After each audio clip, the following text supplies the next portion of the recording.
This project was challenging but very rewarding at the same time. I just love barn-style houses. All the materials that go into it make it look amazing. Like, look at these floors. This is an oak floor. They're all different shapes, sizes, and it just looks wonderful. These floors have so much character. Just take a look at the patterns on these and the saw blade marks. Gorgeous. The very first thing I do is I open up all of the blinds, because during sanding, all of that dust is going to get caught in those white blinds. Cover anything you don't want to clean later. It's going to make your life a lot easier.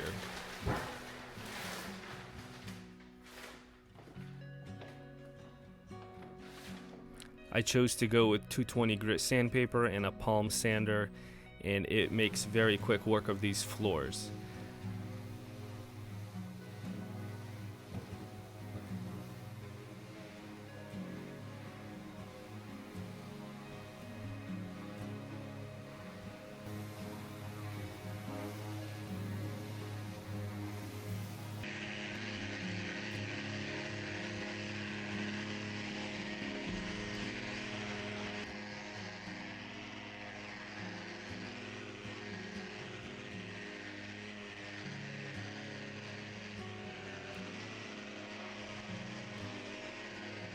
Since these floors have so much texture, I had to change sandpaper out about every 30 square feet.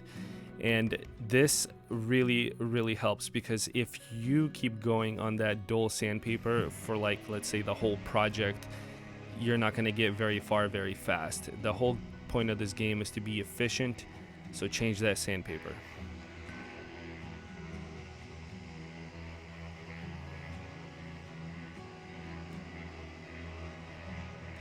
No two boards were the same on this project.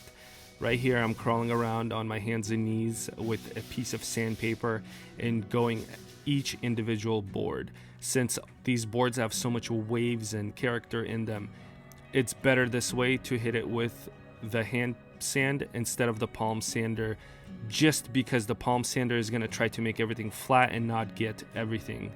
And I'm not trying to sand the stain off of this floor. I am just trying to scuff up the top layer of finish.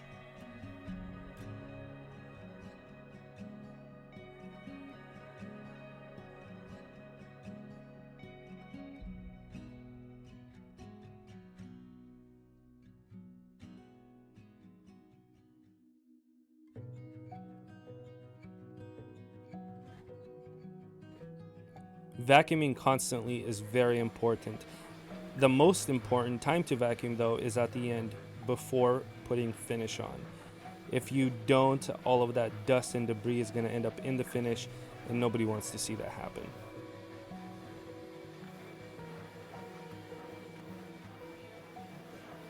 Whenever these floors were installed, there was an old handrail that used to be there, and since the customer did not have any extra wood, I decided to see if I can make it a little bit less noticeable, maybe add some filler and draw in a fake plank. So that's what I'm doing here. I used my multi-tool to cut grooves in the piece of plywood, and then eventually I would fill it in with wood filler and color it in with my coloring pencils, just to sort of match the color to make it less noticeable. And if you wait till the end, I have a shot of this finished product, specifically where this staircase is. So hold out until the end and you'll see the finished product.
I'm finishing this floor with a product from Pall-man. It's called Magic Oil. And this stuff is super thick, so you're gonna need a buffer to apply it. Make sure to mix exactly how it says on the can according to the manufacturer recommendations, because if you don't, it's just asking for problems at that point. Here I am mixing it with a mixing stick just to get it the same consistency and the same color. When you're ready to pour, drop down a little drop on the floor and slowly run your buffer over it so it doesn't squirt out from all the sides. And just keep going until the finish starts to look like it's fading, and then add more on the floor.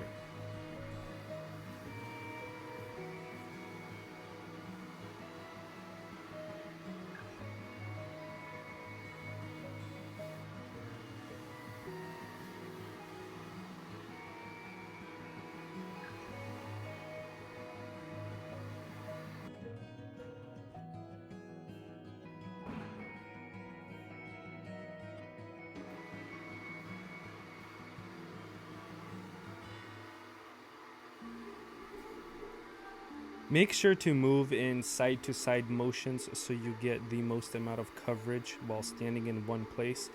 If you keep moving with the buffer, whichever way it's going, you're gonna tire yourself out, and it's just not an efficient way to keep going. So move the buffer side to side like this until you get the desired sheen that you want.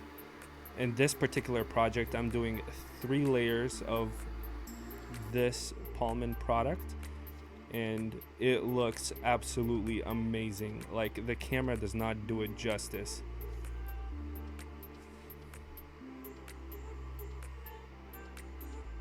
Once your last coat of finish is on, it's about 4 hours till it tacks up where you can walk on it very lightly, and 24 to 48 hours until it hardens all the way. Thank you to whoever watched this long. I really appreciate you following me along throughout this project. Thank you to our customer Kenny for giving us the pleasure to work on these wonderful floors. It's definitely been a challenge, but I'm glad the way the result turned out. Now, the long-awaited B-roll.